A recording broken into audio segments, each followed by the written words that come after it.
My name is Maria Cressler, and I am the Executive Director of Ignatius House.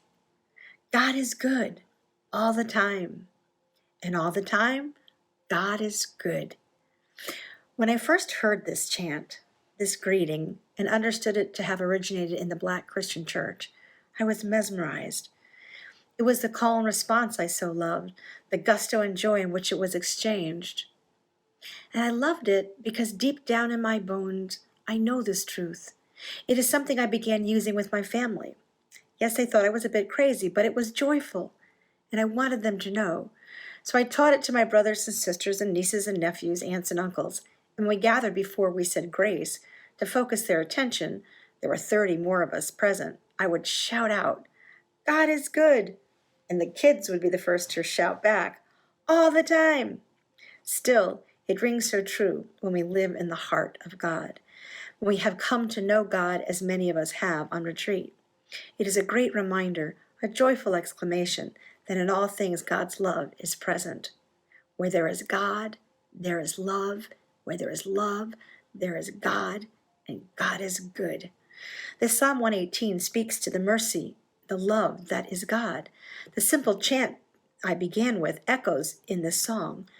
In all ways, God is good. God's mercy endures forever. If you are listening to this Contemplatio today, it is the Wednesday before Thanksgiving, a national holiday that for many of us has become a day we all try to pause and reflect on what we are thankful for. For me, growing up as the oldest of 5 in an Italian Catholic family, in a household where our dad's parents lived with us, Thanksgiving was large, excessive, multi-coursed, family-filled wonder. Certain must-have foods and aromas that filled the entire house for days in preparation. The anticipation was half the fun, the hours of dishwashing not so. It was also made special because it was our parents' wedding anniversary. Our parents, young and in love, married on the first long weekend of the calendar year. As a result, Thanksgiving for me was and always has been a time of remembering the great love that my parents had, and they were always clear to point to the greatest love, God, who made it all possible. Dad loved our big family. On Thanksgiving, he took the day very seriously with his parents there and all of us, kids, family, friends, and he would stand and begin by thanking God for his job, at the time GE, that provided what we needed to be able to sit there together. He thanked God we were Italian, relishing in the great food we would partake in for hours. He thanked God for our mom, who he had loved beyond measure. And the list would go on, inviting all of us to share and have a grateful heart.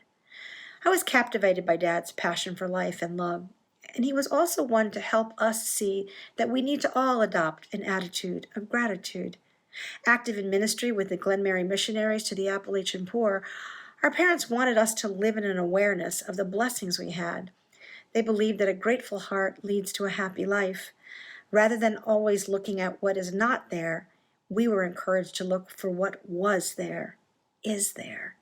Over time, I learned that if we did look at what we did have, we would be blown away by it, because each one of us is a precious gift. Now, Dad wasn't a disciple of Ignatius of Loyola. He was much more of a Bonaventure man. But I'm sure St. Bonaventure would have agreed with Ignatius when Ignatius said that the deadliest sin is ingratitude. He said it is the cause, beginning, and origin of all evils and sins. Jim Manny suggests in his book, God Finds Us, that if you asked 100 people to name the sin that's the origin of all evils, I'll bet none of them would say ingratitude. They would say pride or disobedience or greed or anger. The idea that we sin because we're not sufficiently aware of God's goodness probably wouldn't occur to too many people. Give thanks to the Lord, for God is good. Now, I am very aware that this is a Thanksgiving like none of us have ever seen. COVID-19 has made it so. So many sick and out of work and alone. So much is at stake. Can we find it in ourselves to be thankful?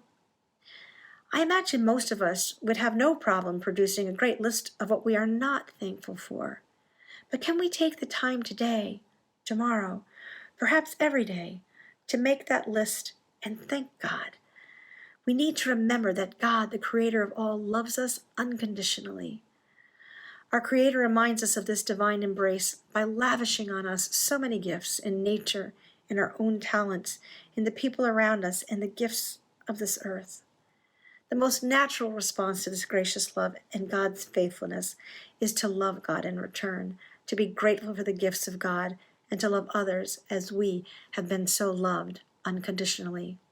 I do hope you are able this day to sit with God in gratitude. Happy Thanksgiving.